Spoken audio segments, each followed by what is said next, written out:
Online. All right. Ooh. Let's see. There we go. Boom.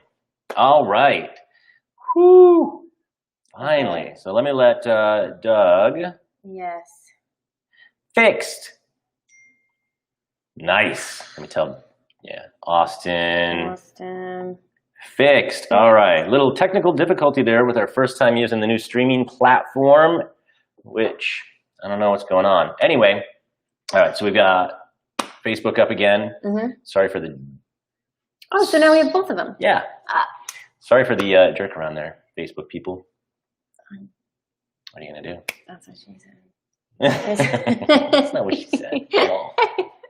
I'm terrible at those jokes. Meanwhile, it took us 12, actually like 15 minutes to get that working. So now I'm a little buzzed. A little buzzed. Very stiff drink. I made the drink. I don't usually make the drinks. I guess we're going to wait for some people to come online, so I'll share a fun fact about cocktail hour, because it's happy hour.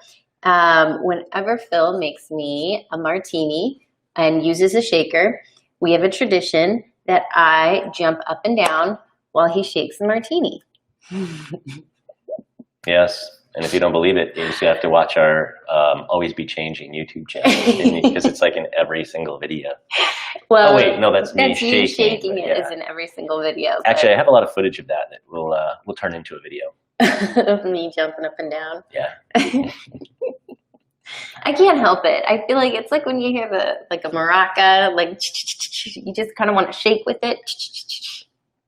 I hear you. Plus, it's the best way to burn calories. It's like total prep work for the drink. Yeah. Yeah. So when you make a drink, you mix water with it, right? So you do vodka water, vodka soda, vodka tonic, and then you're drinking your water and having your cocktail, your booze at the same time. Super So healthy. also, if you jump around while you're making your martini, then you're burning the calories that you're about to consume. Oh my gosh. Check. Health tip. Let's see if we get the people to jump onto YouTube now that we finally got it working with the new stream. Yes. So as we were talking about when we were attempting to do this a few minutes ago, like we went from our last live, which was a setup of like microphones galore and iPads and iPhones and MacBooks galore in front of us. It was like we were at a White House press conference. Yeah, it was ridiculous. Trying to read something over here. One camera, streaming software, goes anywhere we want. We're not even doing Instagram this time because it's just not really as much as we love that. Huh. So, sorry, we're watching what people are saying, and Austin says, live icons showing, but still no video. So, why don't you talk a bit? More fun facts. Here we go. Let's see. Oh. So, I've got it. Yeah, we're on. Okay. I'm feeling nervous about talking because of the echo now. I'll turn it off. All right, so we did a fun fact about the cocktail and the shaker. We did told you guys about our pepper challenge, the death nut. Probably my favorite episode I've done yet. And I will tell you, I'm not exactly proud of this, but it took me about 11 hours to edit that video. Which one are you talking? Yes. Carolina Reaper? Yes, but probably just because I am still kind of learning the ropes of editing, and it's not quite second nature to cut and paste and cut and paste.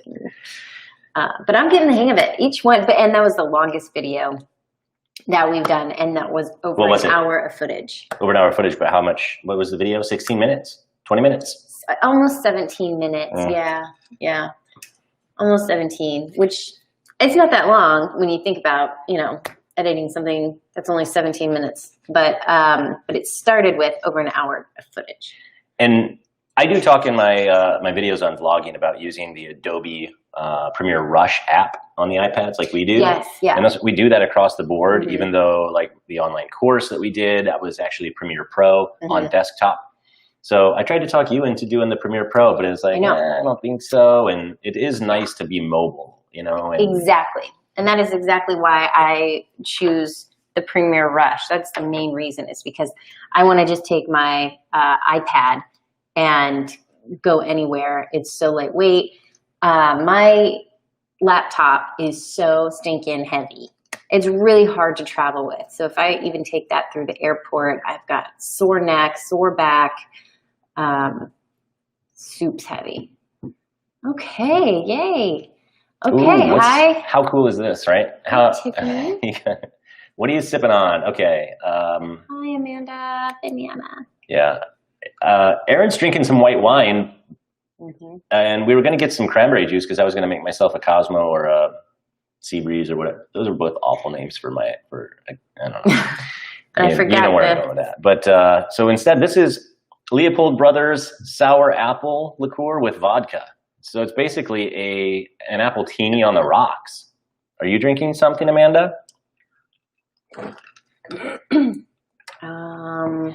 All right. Well, I'm super glad we got this working. This is actually a really cool setup when it works. My test worked fine like a half an hour ago, so I don't know what was happening there with our technical difficulties at the scheduled start time, but I'm glad it's fixed. And Austin, I'm glad you figured it out. You'll have to tell me how you actually got in there, because since I already follow our channel, and actually I think you do too, I got a pop-up on my phone saying, at least within the app, but no, I think it was just on the phone saying that we are live now. And I know that you got that for Facebook earlier too. Oh man, I'm so ready for the weekend. Yeah. I can't believe it's Friday. All week I kept thinking it should be Friday today. And now that it's Friday, it doesn't feel like Friday at all. And hi, Vincent. I didn't say hi to Vincent yet. Thanks for joining us. Yes, yes. And I think Doug's on there too, but I'm going fishing with Colt this weekend. Colt is, he's about to turn 8. And such a patient kid. He's wanted to go fishing, and it's kind of hard, especially with the quarantine. There's not a single place on the island, apparently, to get bait, to get worms. So we're going to drive someplace tomorrow. I'm going to get some worms, get him a bobber too, because we got a bunch of fishing lure stuff for him, but there were no bobbers in there. It was a weird kid. I don't know what any of those words mean, except for worm. I know what a worm is, but you do? I don't know what a bobber is. I don't know any of the fishing terms. But yeah, taking him fishing, and it's going to be a lot of fun. This is with his little kiddo pole that he got. Actually, it's like 2 years ago now, I think, from my dad. And so I don't know what we'll actually be able to catch with that, because the pole's only like this long. Probably not much. And we're going to fish probably in the bay, in San Diego Bay. So watch us catch like a baby shark or something, and he just takes the pole.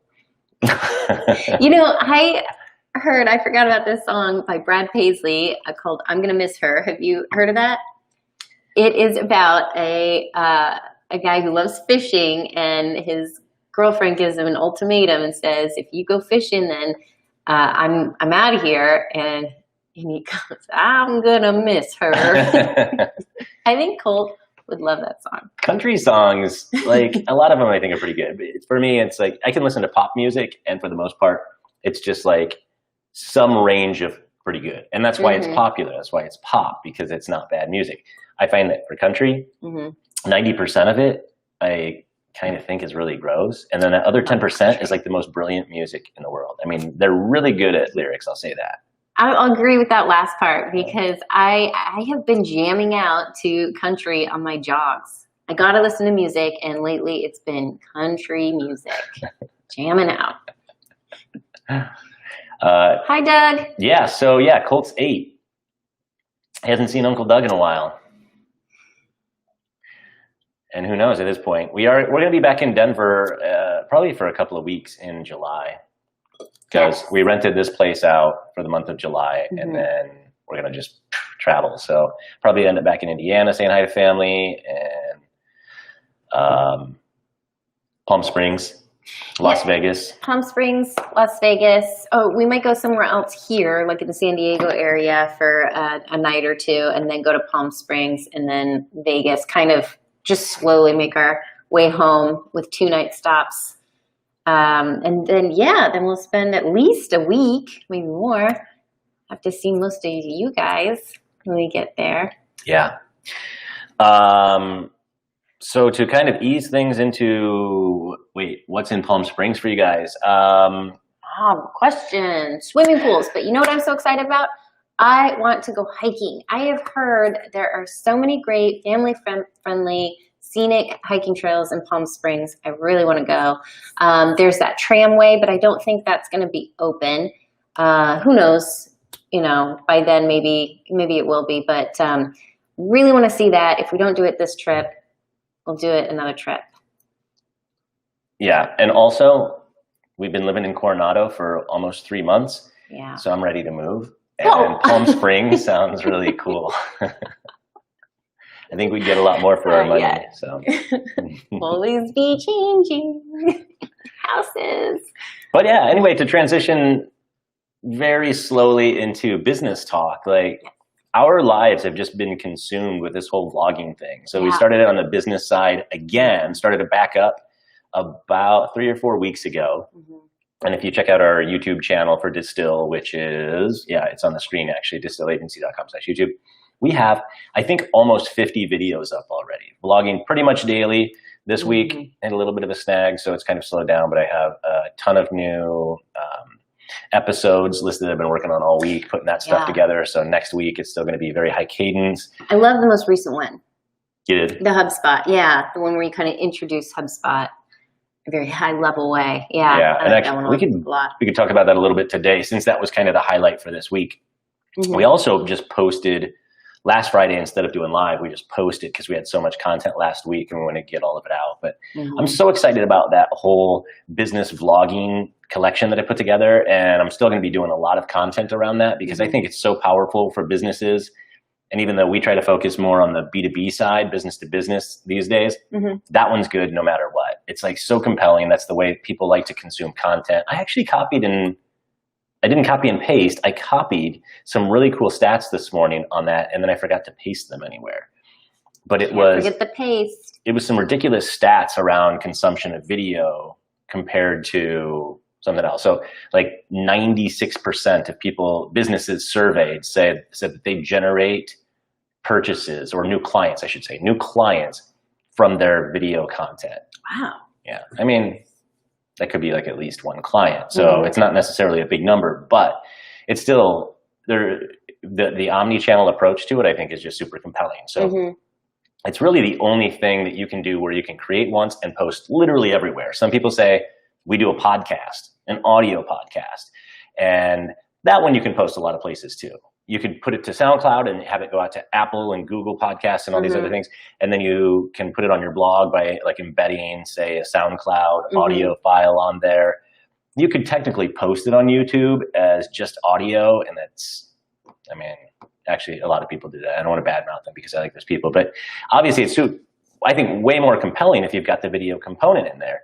So you've got video, and now you've got video on your blog post because you still take that video off of YouTube, you embed it on every blog article, you do the whole transcription that we've been talking about in that series. So you actually get the SEO value, especially if you optimize those transcripts. And you can still put it, just like we started doing a year and a half, 2 years ago for CU Daily, you can take the video content and just strip out the audio, and there's your podcast. I mean, it's really cool. It's also just a ton of fun. And that's why we've been doing it. It's like trying to just inject video into every part of our lives. And our kids, who have really been begging to have their own YouTube channels for a very long time. Yeah, we never let them until now. And I was thinking about that. Like, what changed our minds? And I think it's because we decided to put our kids in homeschool for next fall. And I think for me, that's why I thought, well, we're not going to be dropping them off in a routine way and not see them for 7 hours a day. I felt, like we can have more oversight of, helicopter parenting. We can helicopter more. Yeah, no doubt. Yeah. But you know what I love about you and what you do with your business is that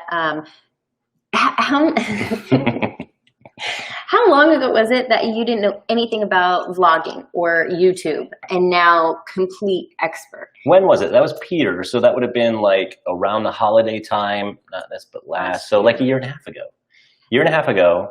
I had never created any real video content. Didn't know anything about it. wouldn't have even thought to follow a vlogger or subscribe, or I don't know, what your YouTube account was like, if you were just a viewer or if it was active. But then when you dove into it, you dove in full body head first. And so now you've got all kinds of vlogs out there about the best cameras to use, the best lighting, the best microphones, the best tripods, because you've ordered them all, returned Almost lot of them, because you experimented with all of it. And now he can give you all the answers because he's tried it. But again, I'm no professional filmmaker. Like, the stuff that I do is basic vlogging level. It's like quick and easy. The whole idea is to use like an iPhone or a GoPro. It's a GoPro. And even in addition to that 10-part series that I did in business vlogging, where I broke down all the different areas of equipment and strategy and everything, I did a follow-up on this particular camera. So I actually sent the Hero 8 Black back. Yeah, that's the second GoPro. Yeah, this is a Max. So good example. It's not even the one I used in the it's not the one I used in that series. So I'm looking forward to getting this thing out.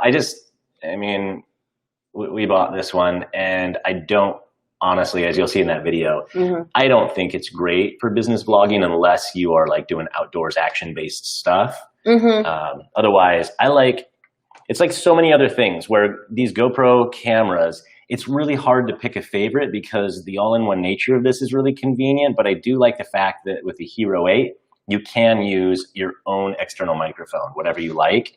Oh, and this one you can't? No, and it says shotgun quality microphone sound, but honestly, I wouldn't quite go there, at least in here.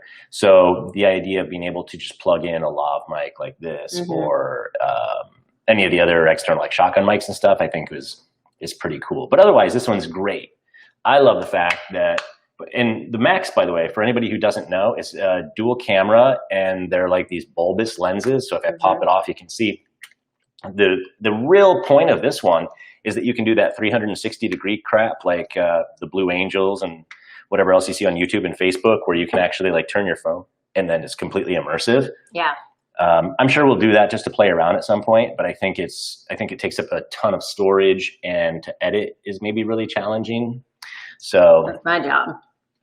But mostly I like it because I can shoot like this, and I've got the LCD, so I'm looking at other people shooting. Or if I want to do selfie mode, it has a camera on that side, and then it has the LCD, so you can still do selfie and see, frame your shot. So that part's really neat. Versatile. So for that reason, I like it. But Amanda says repetition is key, and I can't agree more. I can't either. With anything. So I guess there's nothing else to say. Except that, again, like, if there are companies like maybe Inc.com where they really rely on doing as much content as possible just to build up all of that content for SEO and everything. And so obviously, if you can post at least once a day, that's ideal. Most of our clients on their own, maybe if they're really good, are doing a couple of articles on their blog every month. But if you log and then just have it automatically transcribed, like, you can easily do at least one post a day if you've got a half an hour. Yeah, and I think you're right. If you can do that, then that's the best route, because consistency is key, because it builds trust with your audience. Steve Thiel, coming in a little bit late, Steve. which we really appreciate. By the way, I had been thinking about you every couple of days and wondering how all of these cool travels that you had planned for this year have been interrupted by everything that's going on. But I remember you were going to do a really cool, what do we call it? I don't know, experience, right? So would love to know if that stuff is still happening or has happened. And I don't know, you were talking about being out here in June, I think, in San Diego too. I really didn't know that. I want to answer his question though. He says, "What are you drinking, Phil?" It's basically a Appletini. Yeah, it's an Appletini on the rocks, but not with the neon green sour apple puckers. This is the Leopold Brothers straight out of Stapleton sour apple liqueur with Tito's. Very strong. I made a stiff drink. I just went with my gut on portions. So got back from Jackson Hole just before it all hit. Okay, yeah. Jackson Hole. Well, we've got to catch up. So ping me if you're around. I wasn't sure if you were out of town, but I'd love to catch up. And so, yeah, the other, I can't think the big content focus for us this week was really around the CRM stuff and just our internal workflows. Mm-hmm. And the reason that I think this is really cool is because when we decided to start vlogging daily again, it was really about taking some of these things that we do as a company that really help us be very forward thinking, very efficient, very systematized, because by and large, I find that when we meet with our clients and we start talking about these things, that's what they really latch on to. It's like, okay, yeah, that's great. You do websites and yeah, you're good at that. And you can do some digital marketing and whatever. But when we start talking about other systems we use, we have clients and have for more than a decade who say, hey, can you implement that for us? And that's where we're like, it's not really what we do, you know, like we don't implement systems and internal software and whatever and workflows for people, but for those clients that are friends. In fact, Austin, one person that comes to mind is your dad, when we were talking about how all of our stuff was cloud-based for Google. And at the time, you guys had not gone cloud-based and the costs were still sky high for you guys for IT stuff. And so your dad was like, oh, just come in and like, can you replace all that for us? And of course, it's your dad. I'm going to say, yes, I can do that for you. But this vlog, it was like, that's why we get all that peanut brittle at Christmas. It's not peanut brittle. It's not peanut brittle, right. It's brittle something. No, right? it's toffee. Toffee. Austin's mom makes the best toffee in the world. It's really true. Good. All right. So yeah, anyway, when I said, let's start vlogging again, that was kind of the idea, is let's start doing some of these things that make us, I think, a very streamlined company, the things that we do differently because we're always at the cutting edge of, say, software and platforms, but also just because part of our culture is to always be changing and finding things that are going to work really well, the latest and greatest in terms of platforms and processes and so on. And it could, oh, sorry. No, go. It couldn't have been better timing too, with people needing to work from home and having to change, having to work around that, and could not have been better for you to put all those episodes on YouTube for people to watch. Yeah. And create new content. Wait, did I say your dad made the toffee? No, sorry. You said mom. Oh, okay. Yeah. I just want to make sure. Yes, it's Austin's mom who makes the toffee. Yeah, she gets all of the credit. Yeah. So anyway, we as soon as we started doing the daily vlogging stuff, we put the sales prospecting online course up there for free. So the missing link, which talks all about how to build a big pipeline, and that was a good backfill, but then really kind of jumped straight into that vlogging piece. And so this week started doing some additional stuff with how we actually manage our processes and workflows in-house. And the big thing that we talked about, in fact, you know what, let me show you this really quickly because I want to play around with this particular software's screen share stuff. How fun. All right, application window. Toy for you. Boom, boom. Yeah, let's jump over here. Oh, you see that was like the infinite. Very interesting.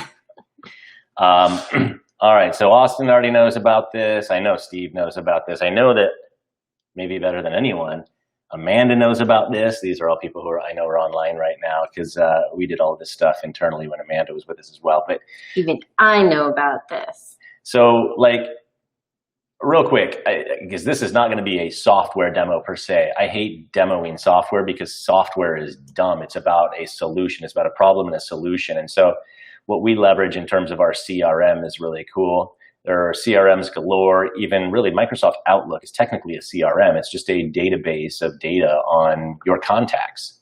And so we've got all the typical stuff in this one, of course, and I just pulled up Carol's record here and I can see all of her information. I can see all of the activity, the interactions that we've had with her over time. And then I could even switch to see, email campaigns only, or calls that I've logged, or tasks that I've created for myself related to her. And then over here, company information, just get rid of that, boom. And then in addition to individual contacts, you'll have company records. What is it, boring? No, I said boom. Boom, okay. The company records, which obviously is the kind of the same layout here, and I can see individual stuff, in fact, from Erin right here talking about deposits. But what's neat is then you look over under contacts, and I can see everybody who's under that company. So you start, now you're building relationships, which means efficiencies. And so we get rid of that one. And one of the things that I focused on in Wednesday's vlog episode was how we use deals. So I created a test deal in here, but basically any sales opportunity. And this is definitely B2B focused. I mean, if you're selling candy or Coca-Cola, unless it's on the wholesale level, you're not going to be recording individual deals and sales here. But this is where we put in every opportunity along with an amount or an anticipated amount of value for that particular deal, and then where it is. So what's the deal stage? What's the anticipated close date?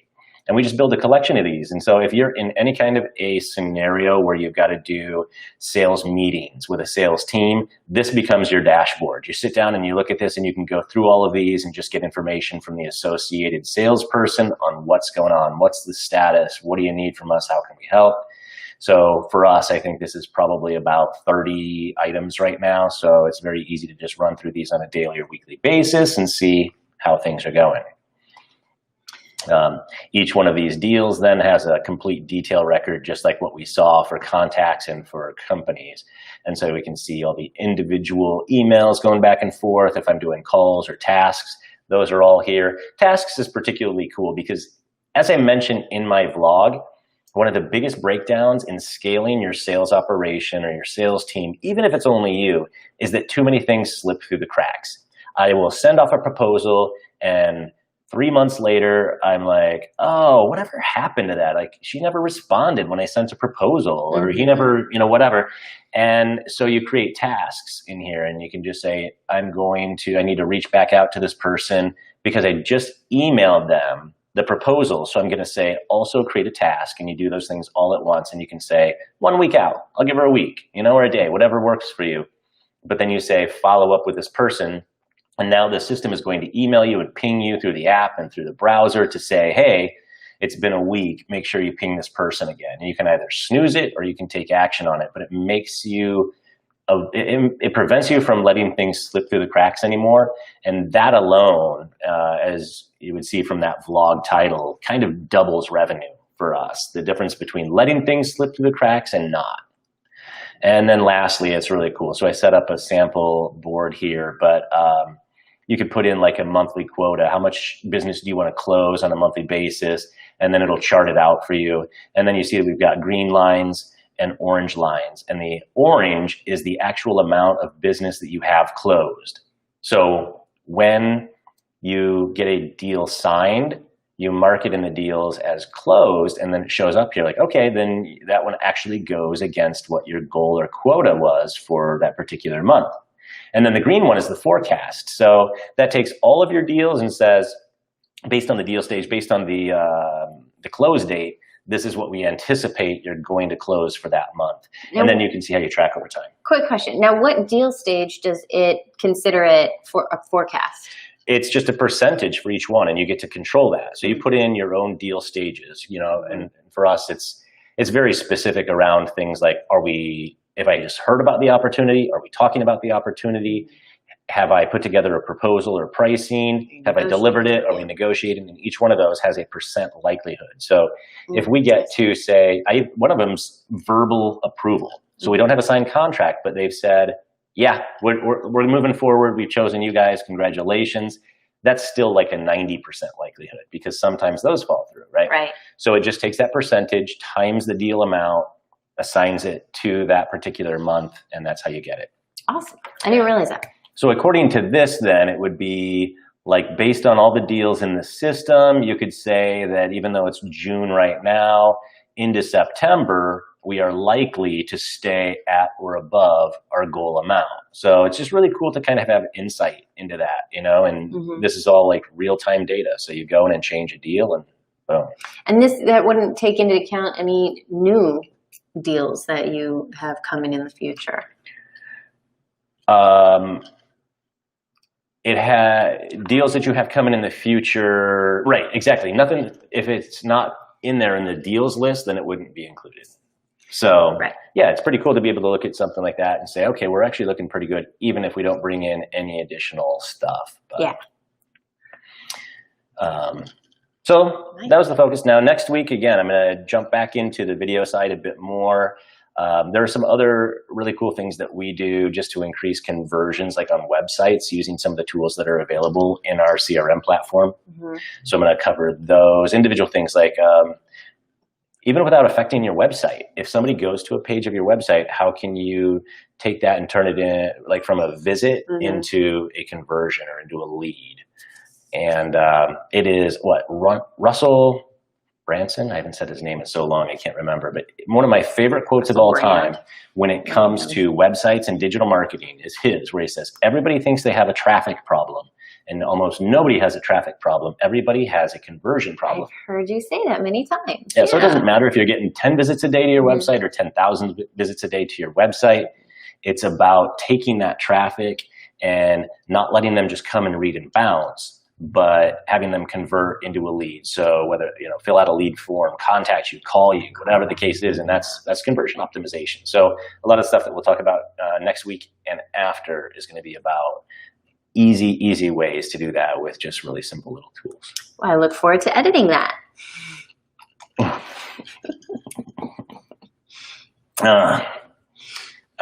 So we actually asked this at the very beginning, but now that we've got YouTube working, what are you guys up to this weekend? Anything special?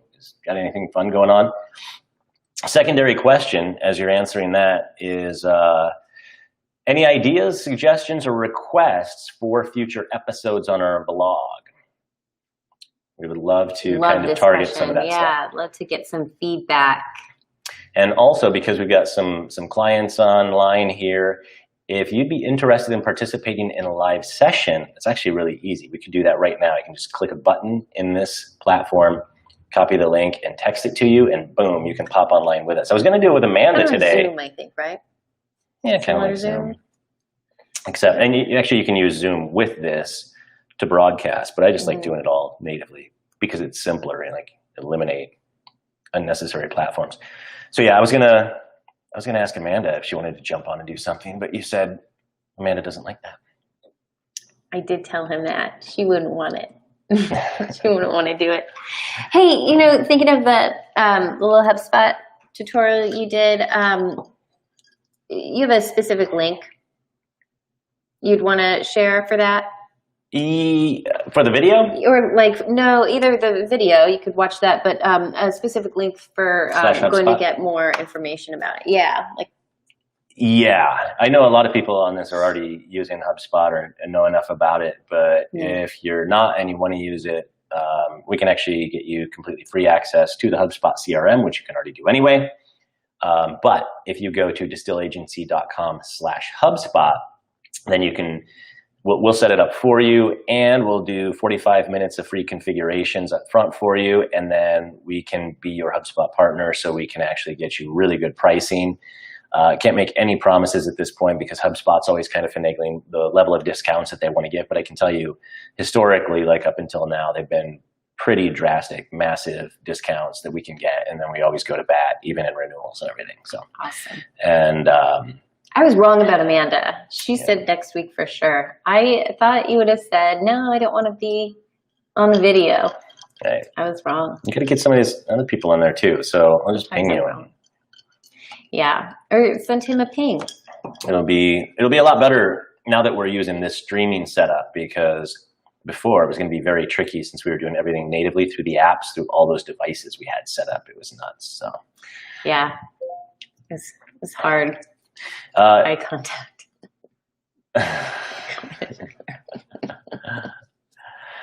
So Steve, we will be back for probably a couple of weeks in July and then back out of there. So we're going to do some traveling in July. Part of that will be being in Denver, and then August we're back out here, and September probably back in Denver for a while, just coming back for breaks and holidays and whatever we can do. So we'll see. It depends. Yeah, I don't think my mind can go that far ahead in September. And I also think with the quarantining happening, the epidemic, I feel like it's not really good to plan too far ahead because you never know what's going to pop up.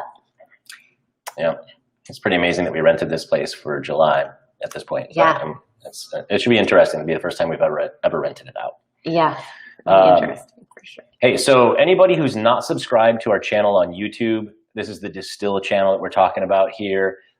We'd appreciate it if you would do so. I have a personal goal to hit 1,000 subscribers by the end of June. So that'd be in a month and a half generating 1,000 subscribers, which is surprisingly difficult. Like subscribers on YouTube, way harder, unless you're doing some amazing, crazy content that's just super compelling, like getting your arm bit off by a shark, right? Who would want that?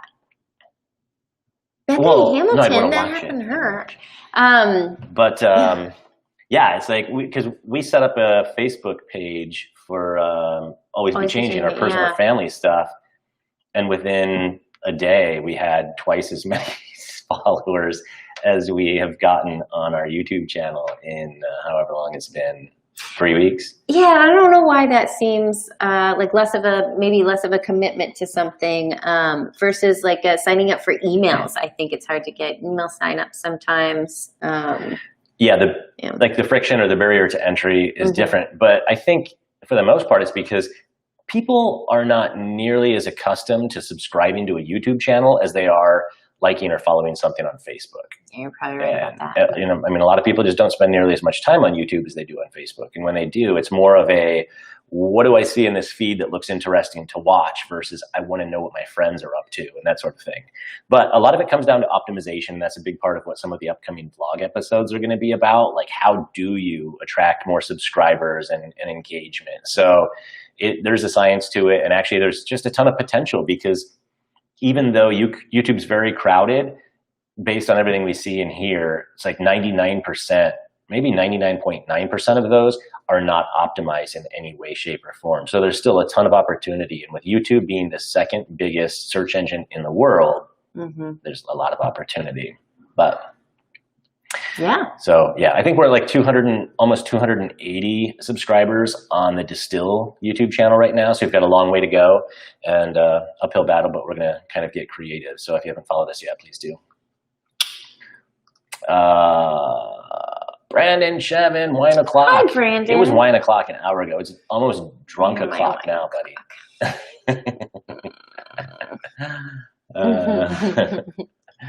Thanks, Steve. So yeah. All right. So let's show this one. Amanda, more tips on producing more content. Okay. Yeah. It's a great one. Okay, so some of the stuff in the hopper already would touch on that, but definitely like shoot us some additional specifics if there's any particular kind of content you are thinking of, and definitely try to get that into the mix. So. Absolutely. I look forward to editing that as well. Yep. All right. Anything else for today? I don't have a thing. All right. Well, this is getting more fun. It's nice to have everything in a single chat window where we can see it and kind of share it with you guys. So I like the direction that we're going, but next week I would definitely love to leverage that, like bringing people in kind of thing. So I think that we'll probably call on people and just shoot out invites so that you can jump on as well. If you're interested, let us know. Otherwise, maybe we'll just call you out. And I think we're going to try to get some special guests on the live channels here moving forward too. I know that I talked to Connor about doing that, Brent Weaver about doing that. And Steve, honestly, I think it'd be fantastic to do the same thing with you and hear more about what you're up to these days, because I think you've got some interesting stuff in the hopper since moving away from you gurus. But Amanda, absolutely, we will get you on here. Austin, got to get you on here. And I think kind of our original guest idea was trying to get some additional Distill faces on here. So now that we can do this very easily remote, it'd be great to get Carol on here, get Tiffany on here, and hear more about kind of the areas of specialty and what they're working on over here too. So invite your friends, and I hope everybody has a really good weekend. Absolutely. Is that a sign? I just spoke for 5 minutes, and that's all you got? I'm just going to nod, yeah. Smash that like button. All right, guys. Good hanging out with you. Thanks a lot. Appreciate you stopping by, and have a good weekend. We'll talk to you soon. Cheers.